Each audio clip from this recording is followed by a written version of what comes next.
What's up guys? So meron akong ginawa dito sa Microsoft Excel ng isang format o sa pamamagitan nito madali natin makukompute kung magkano ang kikitain natin per day sa ating poultry farm.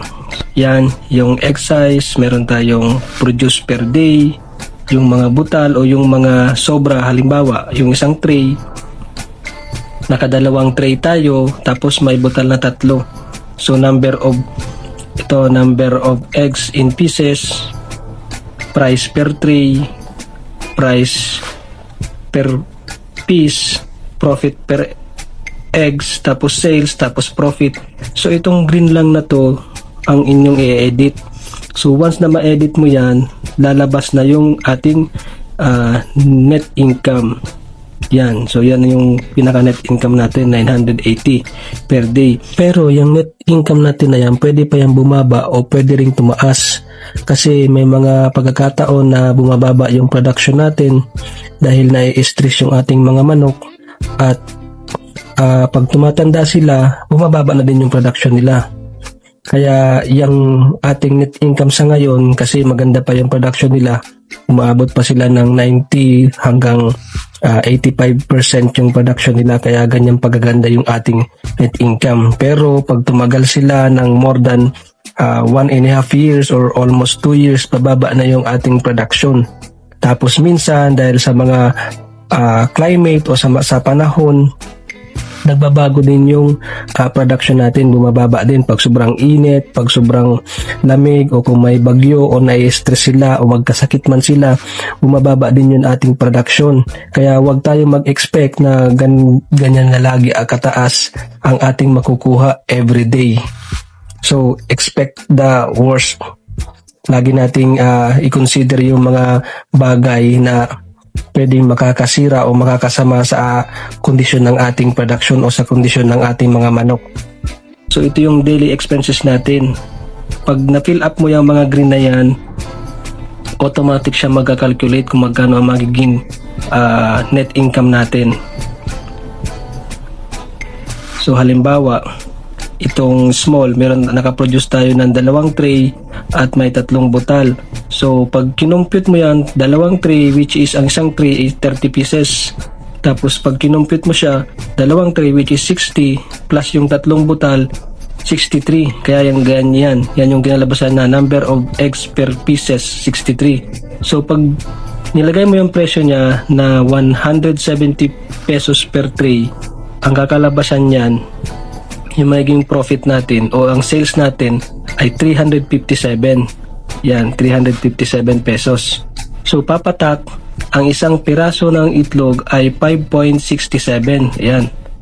Tapos ang profit per eggs naman natin ay 1.09. Yan yung tinubo natin sa bawat isang itlog. Tapos ito yung pinaka total profit natin, 68.43. Yan yung pinaka-total natin na profit. Dito pa lang yan sa small. So how much more pa yung magiging medium, large, XL, jumbo, super jumbo, ganyan. So lahat yan magka-calculate at yung profit natin ay matototal lahat yan dito. Ito na yung pinaka-total profit natin, 980. So meron tayo ditong tinatawag na cost to produce. Yan. Yung cost to produce na yan, dapat ang magiging presyo mo sa bawat itlog ay mas mataas ng 4.58. Kasi kung babasihan mo, pag binenta mo siya ng 4.58, magiging tabla ka. Wala kang kikitain. So dapat at least meron kang kikitain dyan na dapat gawin mo yan, patungan mo siya ng piso, gawin mo siyang 5.58 at least para may piso ka sa bawat piraso ng itlog. Since na naka 441 tayo ng production today, tapos around 88% yan kasi meron tayong 500 na heads na RTL. Tapos kung 88% yan 441 ang kinalabasan niya. So dito pa lang makakalculate niya na lahat, pati yung total harvest per tray niya, kung ilang lahat ang na-harvest na tray ngayong araw. So dahil lang yan dito sa ating ginawang format sa Excel o sa Microsoft Excel. everyday, ito yung magiging basis nyo kung kailangan nyo na bang ikal yung inyong mga manok, kung kumikita pa rin ba kayo. Kasi minsan pagka hindi natin namamalayan, kung wala tayong ginagawang paglilista o re-record, hindi natin namamalaya na talo na pala tayo. So ito yung magiging basihan nyo kung kailangan nyo na bang ikal yung inyong mga manok, kung nakakapag-produce pa ba siya, kung profitable ba siya. At least kumikita tayo, even kumikita tayo ng mababa, kahit sabihin natin 300 pesos per day, at least kumikita pa rin, hindi pa rin tayo talo sa patuka natin, kasi yung daily expenses natin, ayan, 2,020 pesos. 2,020 pesos kasama na dyan yung bayad mo sa tao per day, tapos yung patuka mo, which is isang sako, kasi ang 500 heads, ang patuka mo dyan ay around 1 sack, which is 1,580 ang isang sako dito sa amin. Then ipa-plus mo dyan yung per day na gastos mo sa kuryente, sa tubig, ganyan. So yan ang inabot niya na total expenses mo daily, 2,020 pesos. So ikakaltas yan dito sa ating sales na 3,000. At ang net income natin, ayan, 880 per day. Yung sa 500 heads na manok natin. So dito sa pricing naman, sa pricing, makikita mo kung kikita ka ba. Kung kikita ka sa binigay mong pricing. Halimbawa, dito sa small, nakaproduce tayo ng 2 tray. Ayan, 2 tray. At saka may 3 butal. So ang total na piraso niyan, 63 pieces. Then, kung maglagay ka ng 170 pesos na per tray, so yan ang kikitain mo, 1.09 pesos. So, ang profit mo is 68 pesos dito sa pinaka-profit mo, 68 pesos dito sa ating 2 tray at saka may 3 butal. So, at least kumita pa rin tayo. So, subukan natin ilagay ng 165. Sorry. Ayan, meron pa rin tayo, at least meron pa rin tayong 57. So makikita mo siya kung mag-pricing ka, kung magbigay ka ng presyo sa bawat sizes ng itlog, kung magbigay ka nila ng presyo, makikita mo kung kikita ka ba o hindi. So subukan nating ilagay ng 150. Yan, kung kahit na yung small natin, ibigay natin ng 150, meron pa rin tayong kita na 26 pesos dito sa 2 tray at 3 butal, which is 63